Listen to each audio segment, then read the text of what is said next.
कवि की कल्पना में जिंदगी हो प्रेम गीत, उस कवि को आज तुम नकार दो। भीगती नसों में आज, फूलती रगों में आज, आज की लपट का तुम बखार दो। नमस्कार, एक्स न्यूज में आपका स्वागत है। अभी शाम के 7 बजे हैं। आप एक्स न्यूज के साथ इतिहास के एपिसोड में हैं। अभी हाल ही में बिहार का चुनाव संपन्न हुआ, वोटिंग भी हो गई, रिजल्ट भी आ गया। बिहार की पार्टियों ने, बिहार की जनता ने सभी पार्टियों को इस चुनाव में कुछ न कुछ दिया है। किसी को व्यूज मिले, किसी को सहानुभूति और किसी को वोट। व्यूज से तो सरकार नहीं बनाई जा सकती और सहानुभूति से तो परिवार चलता नहीं। जिसको वोट मिले उसने सरकार बना ली। यदि वर्तमान और भविष्य के चुनाव को आपस में तुलना की जाए तो आप देखेंगे कि ये बिहार का ये चुनाव बाकी चुनाव से शोरगुल से भरा था। लगभग 3 सालों से प्रशांत किशोर जी बिहार के जन जन घर घर में जाकर लोगों को बिहार के मूल मुद्दों शिक्षा, स्वास्थ्य, पलायन, बेरोजगारी, भ्रष्टाचार, परिवारवाद के बारे में जागरूक कर रहे थे। और उसका ही परिणाम था कि जब मतगणना हुई तो सबसे ज्यादा संख्या में लोगों ने इस बार भाग लिया।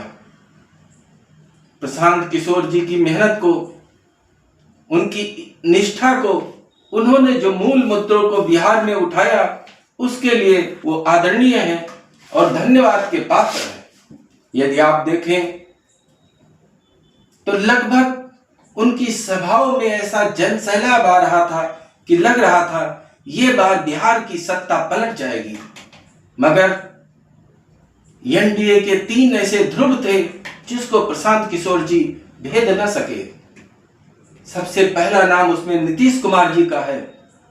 उनके 30-35 सालों के कार्यकाल में आप देखें तो उनके ऊपर कभी भी परिवारवाद, भ्रष्टाचार का आरोप नहीं रहा है। बहुत ही सरल स्वभाव, बेहद सज्जन, इसीलिए बिहार की जनता उनसे डिस्कनेक्ट नहीं हो पाई।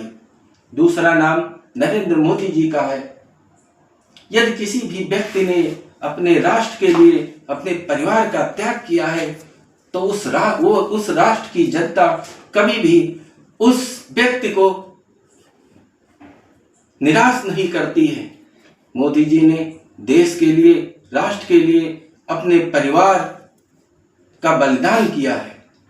उनके इतने लंबे शासन काल में, चाहे वो गुजरात हो या देश की बागडोर हो, कभी भी उनके ऊपर भी भ्रष्टाचार, परिवारवाद का आरोप नहीं रहा। इसके लिए इसी का परिणाम है कि बिहार की जनता उनसे भी दूर नहीं हो पाई। और तीसरा नाम अमित शाह जी का है। भगवान कृष्ण के आदर्शों का पालन करने वाले, आधुनिक महाभारत के चाणक्य, एनडीए ही नहीं, एनडीए की सभी सहयोगी दलों की जितने भी पार्टियां थी, किसी के अंदर कोई भी यदि आंतरिक झगड़ा था,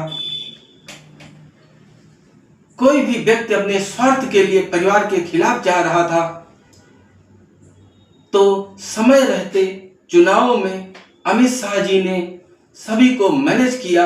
उसका प्रभाव चुनाव पे हावी नहीं होने दिया और उन्हीं के ही रणनीति कौशल का कमाल था कि एनडीए बिहार में इस बार 202 सीटों पे काबिज हुई। दोस्तों, बिहार की जनता ने जिसकी विजय हुई उसको सत्ता दी, लेकिन बिहार की जनता ने विपक्ष को भी, राष्ट्रीय जनता दल, जन स्वराज को यह संदेश दिया है कि आने वाले समय में यदि आपको बिहार की सत्ता चाहिए तो परिवारवाद की जगह राष्ट्रवाद, भ्रष्टाचार की जगह ईमानदारी, पार्टियों की जगह त्याग बिहार को देना होगा। धन्यवाद।